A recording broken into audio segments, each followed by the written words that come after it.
Olá, tudo bem com você?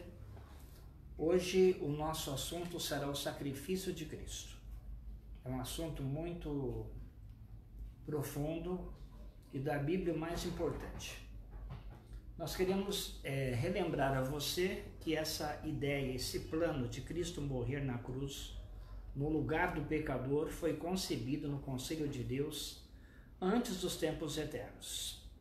Ele foi revelado logo no dia do pecado, quando o cordeiro, no lugar de Adão e Eva, são sacrificados, lá no Éden mesmo, e eles recebem então as vestimentas provisórias do cordeiro, daquele animal, representando a justiça de Cristo.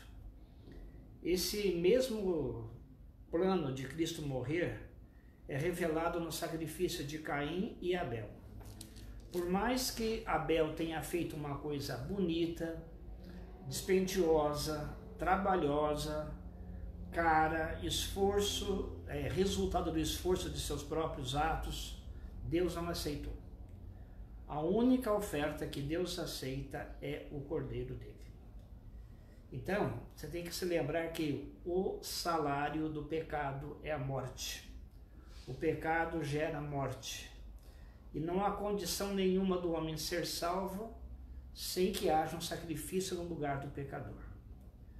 Nós vamos começar estudando hoje Levítico 6, 1 a 7.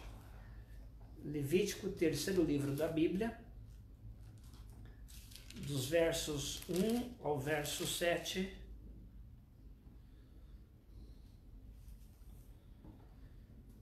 Diz assim: Falou mais o Senhor a Moisés dizendo: quando alguma pessoa pecar e cometer ofensa contra o Senhor, e negar ao seu próximo o que este lhe deu em depósito, ou penhor, ou roubar, ou tiver usado de extorsão para com o seu próximo, ou que tendo achado perdido o negar com falso juramento, ou fizer alguma outra coisa de todas em que o homem costuma pecar, será, pois, que tendo pecado e ficado culpada, restituirá aquilo que roubou, ou que extorquiu, ou o depósito que lhe foi dado, ou o perdido que achou, ou tudo aquilo sobre o qual jurou falsamente, o restituirá por inteiro, e ainda a isso se acrescentará a quinta parte, 20%. Aquele a quem pertence lhe o dará no dia da sua oferta pela culpa. Então, se alguém pecasse, qualquer tipo de pecado, e aqui no caso é concernente a pecados em gerais, e ele trabalha especificamente, o autor aqui no caso Moisés, com relação a dinheiro, a roubo, depósito fiel, a uma pessoa acha uma coisa. Então tem um ditado que diz que achado não é roubado. É sim, achado é roubado se você sabe que aquilo não é seu, pertence a alguém, e se você sabe quem é esse alguém, você tem que devolver o que você achou. E outra coisa, se você não sabe de quem é, você tem que restituir a uma entidade governamental que fique pública, mas que não fique na sua mão aquilo que não é seu. Isso é pecado, está na Bíblia escrito aqui. Então, o pecado, nesse caso, ele se resolve de duas formas: o lado horizontal e o lado vertical com Deus. No lado horizontal, fulano, no caso, roubou, furtou 10 mil reais de Beltrano. Segundo a lei, ele tem que devolver os 10 mil reais mais 2 mil reais. Devolver 12 mil reais. E estaria então, pedido perdão, liquidado, estaria resolvido horizontalmente. E no caso, para resolver o pecado dele, verticalmente, entre ele e Deus, como é que se resolveria isto? Não adianta pedir perdão, não adianta dizer que errou, não adianta dizer que reconheceu o erro, não adianta pedir desculpas, não adianta fazer nada.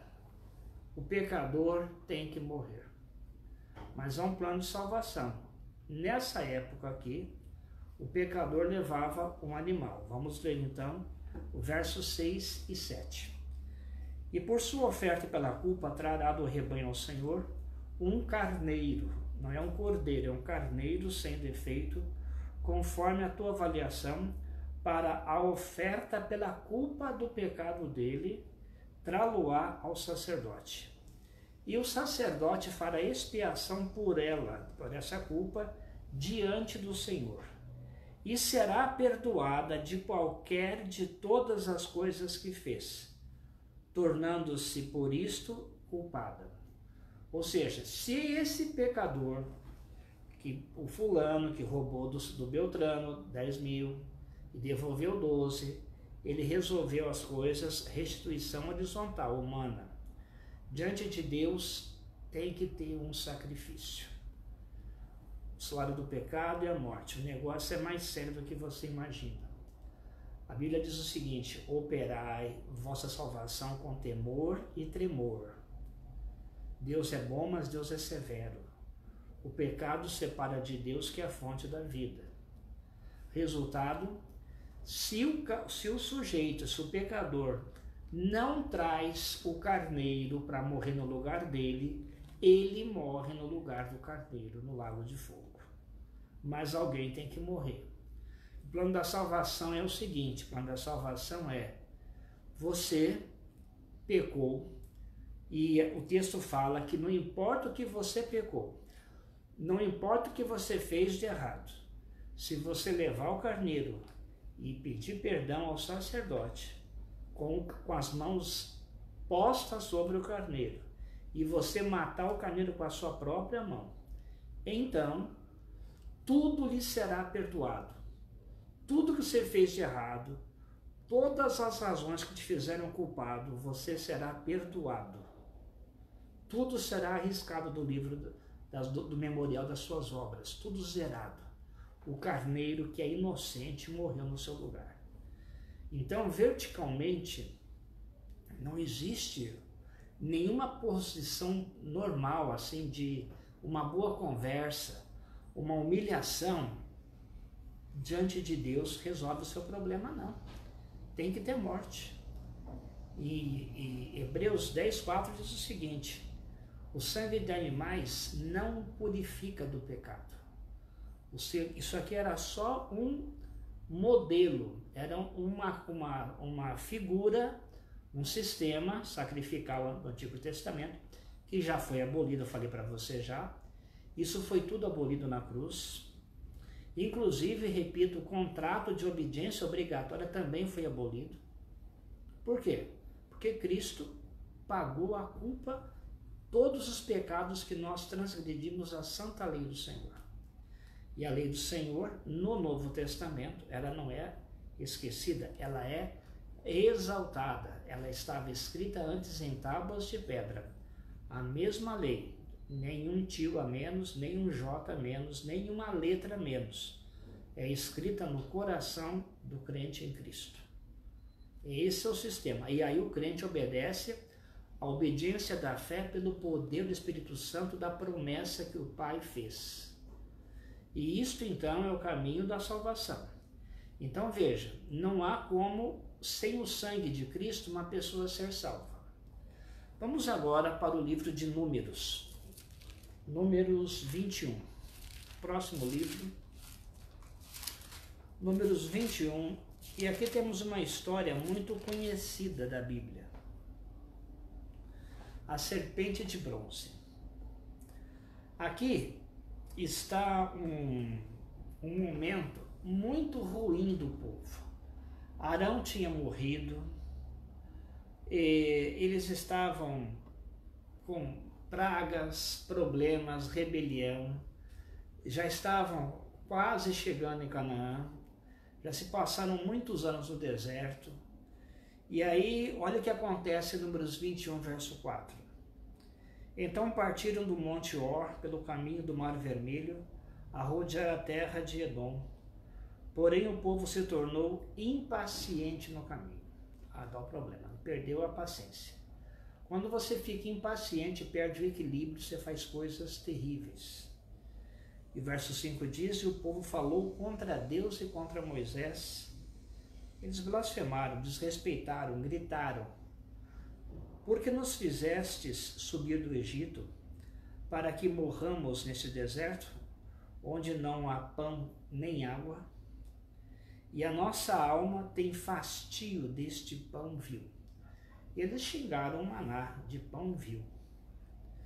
Verso 6. O Senhor mandou um castigo. Então o Senhor mandou entre o povo serpentes abrasadoras, que mordiam o povo e morderam muitos do povo de Israel. Veio o povo a Moisés e lhe disse: havemos pecado porque temos falado contra o Senhor e contra ti. Ora ao Senhor que tire de nós as serpentes. Então Moisés orou pelo povo. Disse o Senhor a Moisés: faz uma serpente abrasadora e põe-na sobre uma haste, e será que todo mordido que a mirar viverá.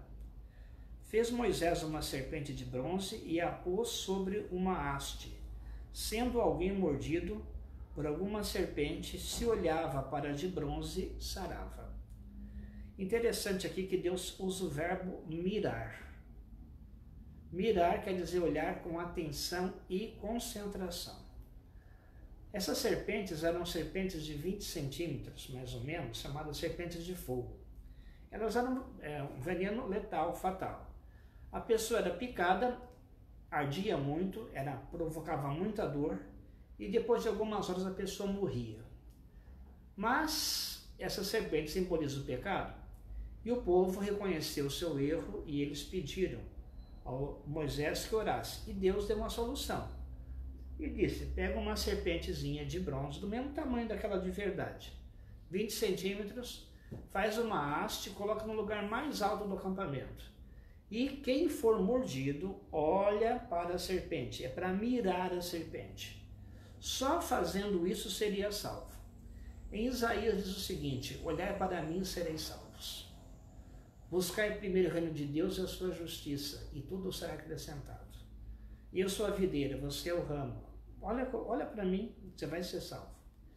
Então, o modelo de salvação de Deus é desse jeito, é Deus quem salva, é Deus quem cura. João 3, agora, livro de João, Evangelho, capítulo 3, verso 16, que você conhece, de cor salteado de tudo quanto é jeito. Diz assim: porque Deus amou o mundo de tal maneira que deu seu Filho unigênito para que todo que nele crê não pereça, mas tenha a vida eterna.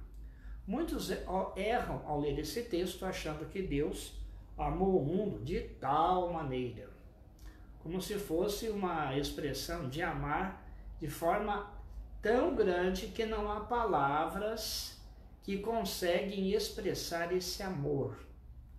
Não é nada disso, irmãos. O texto não fala isso. Isso aqui é adjunto adverbial de modo e não de intensidade. Por quê? Porque no verso 14 de João 3 diz assim: e do modo por que Moisés levantou a serpente no deserto, assim importa que o Filho do Homem seja levantado, para que todo o que nele crê tenha a vida eterna. Então Deus diz, por isso, porque Deus então amou o mundo de tal maneira. O que quer dizer de tal maneira? Deixa eu botar aqui a Bíblia. De tal maneira, de tal modo que Moisés, lá no deserto, no dia que as serpentes picaram o povo, eles picaram, ficaram todos lá morrendo, e eles eram salvos olhando para a serpente de bronze, de tal maneira, de tal modo, do mesmo jeito, o Pai levantaria Jesus do mesmo jeito que Moisés levantou a serpente, porque ele amou o mundo do mesmo jeito que amou aquele povo no deserto. E quem olhasse para a serpente era curado, e o Pai garante que quem olhar para Cristo e crer nele como Deus, como sacerdote da ordem de Melquisedeque, que entra no santuário e com o seu sangue expia, purifica, salva plenamente, totalmente, eternamente, quem crê nele será salvo. Esse é o modelo. Então o plano de Deus é este. Por isso que no livro de Isaías 53, existe uma situação aqui muito bonita desse verso, de Isaías 53, e que fala assim, olha, verso 23, 53, verso 1, diz assim: quem creu em nossa pregação? E a quem foi revelado o braço do Senhor? Porque foi subindo como renovo perante ele, e como raiz de uma terra seca. Não tinha aparência nem formosura, olhámo-lo, mas nenhuma beleza havia que nos agradasse. Esse renovo é o broto de Zacarias 6, onde Josué, que é sacerdote, é coroado rei de Israel para que se funda o plano de salvação.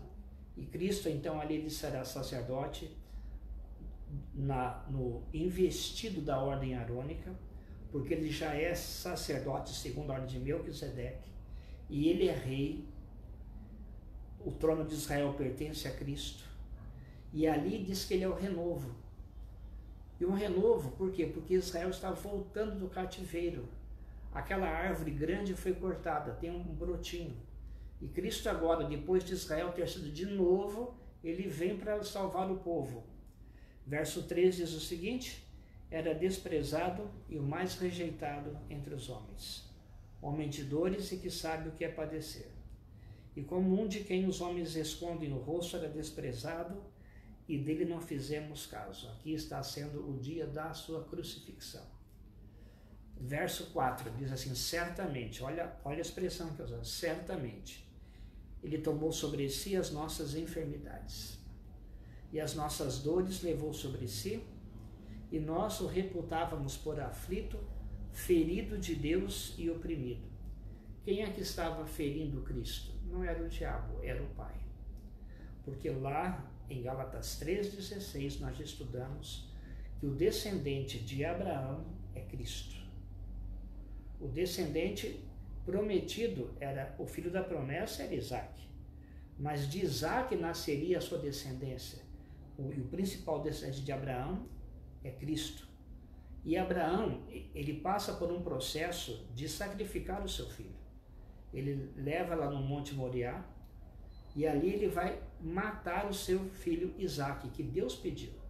E na última hora, na hora que a faca está, que o braço está na descendente, o anjo segura o braço de Abraão. E aí ele fala o seguinte: eu já sei que você está me atende, me obedece. Mas uma coisa importante você saber, Abraão, não é o seu filho, é o meu filho. Então quem matou Jesus na cruz, quem sacrificou Jesus na cruz foi Deus, o Pai, no lugar do pecador. Ele era ferido de Deus. E aqui diz que ele levou as nossas enfermidades, a natureza pecaminosa, nossas dores, a nossa tortura de alma. Tudo aquilo que é ruim que nós temos, nossas psicopatologias que nos fazem pecar, tudo foi colocado sobre Cristo. Verso 5 diz: mas ele foi traspassado pelas nossas transgressões. O que é traspassado? Os pregos nas mãos e nos pés. E moído pelas nossas iniquidades. O castigo que nos traz a paz estava sobre ele, e pelas suas pisaduras fomos sarados. Todos nós andávamos desgarrados como ovelhas. Cada um se desviava pelo caminho, mas o Senhor fez cair sobre ele a iniquidade de nós todos. Aqui está o suficiente para a gente saber que era o plano de Deus, essa profecia. E Cristo faz o quê? O Pai coloca sobre Jesus todas as culpas que as pessoas têm no mundo. Tudo que você fez de errado, tudo aquilo que você transgrediu a lei, tudo caiu sobre Cristo. Em João 1,29 diz que ele é o Cordeiro de Deus que tira o pecado do mundo. Continuando agora, vamos pegar alguns textos do Novo Testamento. Vamos para o livro de Hebreus primeiro. O livro de Hebreus, nós lemos lá em Levíticos 6, 1 a 7, que o pecador tem que levar o carneiro no lugar dele. Porque senão, pedir perdão, confessar só depois da morte de Cristo. Aí você tem que confessar, pedir perdão. Se Cristo não tivesse morrido, não adiantaria nada. Muito bem, Hebreus 3,4 diz assim: porque é impossível que o sangue de touros e bodes remova pecados. Então, o que quer dizer? Aquele sistema do Antigo Testamento era um sistema que apontava para Cristo. Era uma sombra. O verdadeiro é Cristo. O testamento que tem validade não é o velho, é o novo. Porque o novo é o cumprimento real daquilo que o velho prefigurava. E mais uma coisa que é importante a gente saber, está em Hebreus 6, nós já lemos esse verso aqui, diz assim, verso 17: por isso Deus, quando quis mostrar mais firmemente aos herdeiros da promessa a imutabilidade do seu propósito, se interpôs com juramento. Ou seja, essa promessa, esse propósito não podia ser mudado, que o Pai sacrificaria Cristo no lugar do pecador e perdoaria todos os pecados que o pecador fez se ele aceitasse essa oferta. Continuando agora, eu quero ler com vocês aqui um verso que eu acho muito bonito, primeiramente, 1 Pedro 2, verso 24. 1 Pedro 2, verso 24, diz assim: carregando ele mesmo em seu corpo sobre o madeiro os nossos pecados, para que nós, mortos para os pecados, vivamos para a justiça. Por suas chagas fostes sarados. Nesse verso aqui nós temos algumas verdades reveladas. Primeiro, que Cristo carregou, o fardo de Cristo é pesado, são os nossos pecados. O fardo dele é leve. Ele mesmo carregou no seu corpo os nossos pecados sobre o madeiro, na cruz. Para que nós, mortos para os pecados, porque nós morremos na cruz com Cristo, isso é um outro estudo de Romanos 6, vivamos para a justiça, porque o Espírito Santo vai ser derramado em quem crê nessa daqui. Em quem crer em Cristo, o Espírito Santo é derramado. E aí o Espírito faz uma obra de transformação, de obediência. E a pessoa passa a cumprir a vontade do Pai. Em Gálatas agora, vamos voltar para o livro de Gálatas, por favor. A lei do Senhor que nós já estudamos, ela tem um poder de matar o transgressor. Porque a história do pecado é a morte. E a maldição da lei é a morte eterna. E Gálatas 3,13 diz: Cristo nos resgatou da maldição da lei, fazendo-se Ele próprio maldição em nosso lugar. Então nós somos resgatados da maldição da lei. Porque a lei não foi abolida. O que foi abolido, irmãos? Foi o contrato de obediência à lei. E aí, encerrado o testamento, onde tinha esse contrato, e essa lei que estava escrita em tábuas de pedra, ela é colocada onde? No coração daqueles que crerem. E aqueles que não crerem, Deus encerrou todos debaixo do pecado e está pronto a usar de misericórdia para com todos. Mas aqueles que não aceitarem sua misericórdia estão todos condenados debaixo da lei do Monte Sinai. Porque Deus encerrou todos embaixo debaixo daquele acordo. Obedece, vive, não obedece, morre. Ficou claro, está todo mundo perdido. Então agora só tem um jeito de a gente sair debaixo da condenação da lei. Só um caminho para a gente se livrar da maldição da lei, que é a morte eterna, que é o sacrifício de Jesus no nosso lugar. Então Deus dá gratuitamente. É só crer que Ele é suficiente. Se você crer que o que Jesus fez por você é o suficiente para te salvar, e se você acreditar nisso e se entregar a Ele, Ele prometeu te aceitar. Só que você não vê. Às vezes você não sente. Então tem de ter fé no que está escrito aqui. Ele é a verdade, Ele é a palavra. Continuando ainda, nós podemos ler um pouco mais de Gálatas 3 aqui, para deixar uma coisa assim, um pouco mais que o sangue de Cristo purifica do pecado. Uma pessoa desobediente vai ser salva? Gálatas 5, verso 21. Vamos responder isso para você hoje. Diz assim, falando sobre os frutos do pecado, os frutos da natureza pecaminosa: invejas, bebedices, glutonarias e coisas semelhantes a estas, a respeito das quais eu vos declaro, como já outrora vos preveni, que não herdarão o reino de Deus os que tais coisas praticam. Então veja, quem não vai ser salvo é aquele que não obedece. Mas por que ele não obedece? Porque ele está na carne.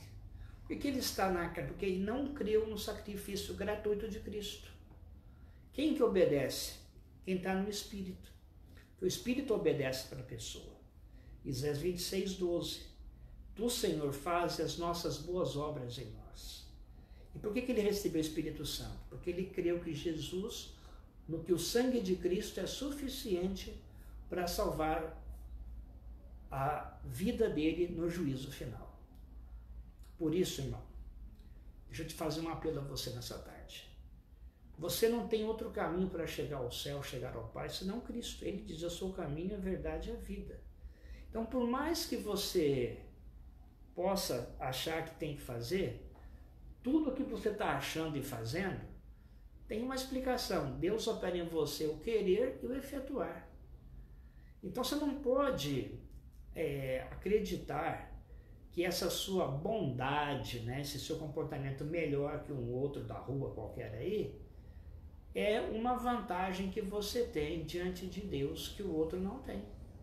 De modo nenhum. Nossas boas obras são trapos de imundície. E aquilo que é sincero foi Deus que fez na gente. O nosso caminho está no livro de Hebreus 7, verso 25.